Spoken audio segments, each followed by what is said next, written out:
Exactly.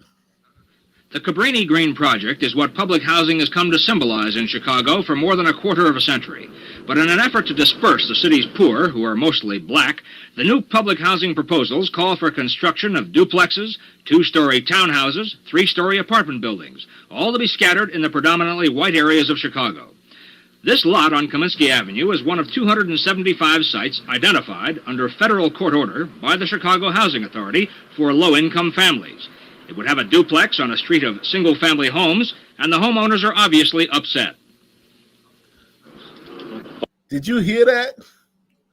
Yeah. Kaminsky and what?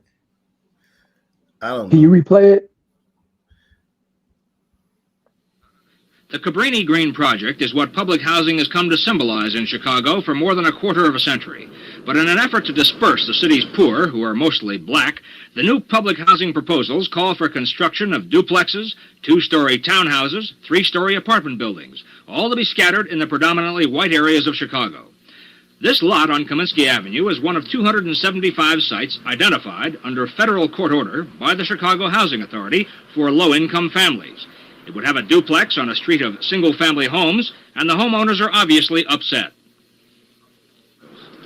All I got to say is, all the do-gooders, all the people that are always telling us what to do, they don't practice what they preach. Why don't they go over there and put them by their neighborhoods? They won't do it. They're always... Because they know they put them niggas in their neighborhood. I'm familiar with this area, right? And you could already imagine how it turned out. So yeah, literally, you could already imagine. So this is like a stone's throw away from Midway Airport, right? In a neighborhood called Leclerc Courts. They built this projects in there, right? And they were there for decades. They tore them down now. They're gone now. They flattened them, right? But so you could imagine the crime rates around those projects dropped drastically, right? These sunmen were creeping out of the projects and robbing people, burglarizing shit, right? The houses around, like these houses here, they became some people, but those some people were like not necessarily bad. Some people, they were kind of normal, you know what I mean? But the projects, they were struggling with the projects themselves, you know. So now they tore them down, but now there's our son mayor and them are they're gonna rebuild them. They're gonna rebuild them, and you know it's gonna be this whole. It's idealistic, right? It's gonna be different this time, right? But we all know it's not. Oh man, salute to Nick Colati, man. He says, son man, what you gonna do? What you gonna do when they come for you? I love that song. Yeah. Yeah, it was Listen, bad. man. They were violent, some man too, man. Listen, this is what Biden wanted to do. Remember, put the low income housing in the suburbs. You're lucky. A lot of people are very lucky Biden didn't win, man. Hey, I'm telling you, man. He already did a lot of it. Don't get me wrong, he did it, but he was going. I mean, not Biden, Kamala. It was bad. She would have changed, man. It would have been crazy. Yo, you got a place like this neighborhood, these white people, they have to leave. You can't raise kids around these niggas. Yeah, you gotta leave. You have to leave. Like, and think about it. This becomes a sundown town. Yeah. You have to leave. If you have to leave, it's not only a sundown town, it's a forever downtown. Like you can't, you don't have to, like, it ain't like you white black people, man.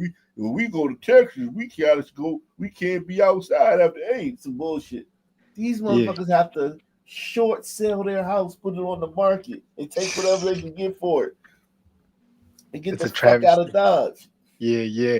You know, it's unlivable. It's almost like you might as well go live on the actual sun. Yeah. Look, man, listen. That's true. This neighborhood right here again, right?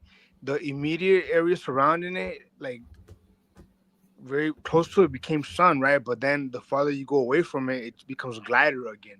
It's very nice, very safe, right? Yeah. And then on the other side, it's very umbrido.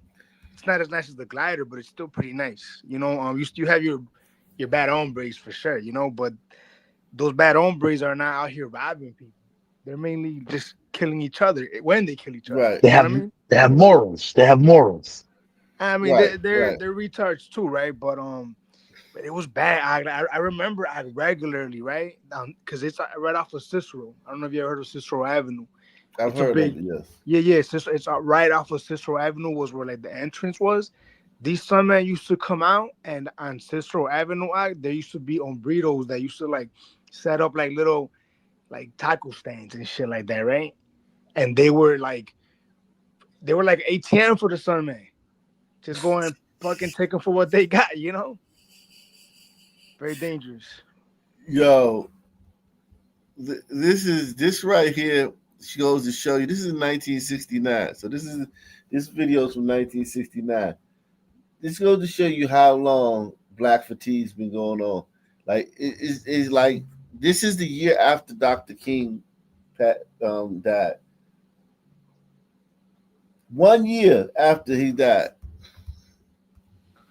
The Cabrini Green Project is what public housing has come to symbolize in Chicago for more than a quarter of a century. But in an effort to disperse the city's poor, who are mostly black, the new public housing proposals call for construction of duplexes, 2-story townhouses, 3-story apartment buildings, all to be scattered in the predominantly white areas of Chicago.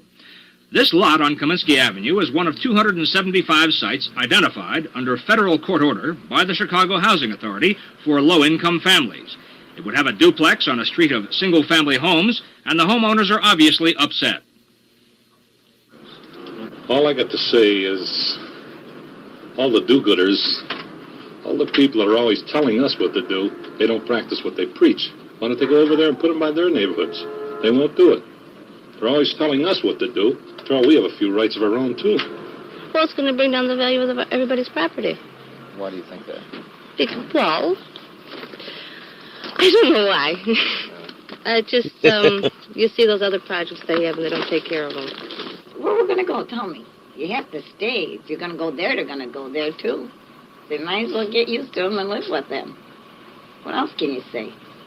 The City Council, acting under orders of Mayor Richard Daley, voted to pigeonhole consideration of the housing problem until after April 6th, when Daley seeks re-election to his 5th term. The mayor made it clear he opposes federally financed public housing and will substitute it shortly with a plan of his own.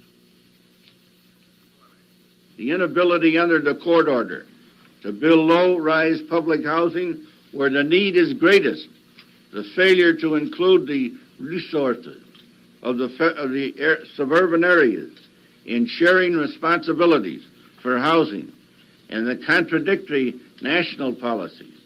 These reasons have led me to conclude that the public housing proposal of last Friday is, under these conditions, detrimental to all of the people of Chicago. And in my opinion, these units should not be built. If the mayor of this city indicated to his constituency that we must have housing for all of the people, and it will be for the betterment of all of the city of Chicago, at least you would have a visible leader putting himself and his position and his prestige on the line for proper housing for all of the citizens of Chicago. At least you wouldn't then have policemen and irate white citizens saying to themselves, well, the mayor's not for it either.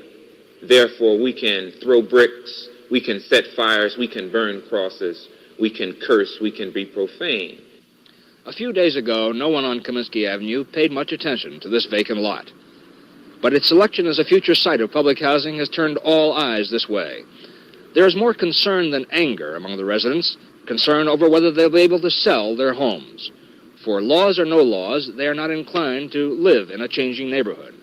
They will run as others before them have run, if they can. Murray Fromson, CBS News, Chicago.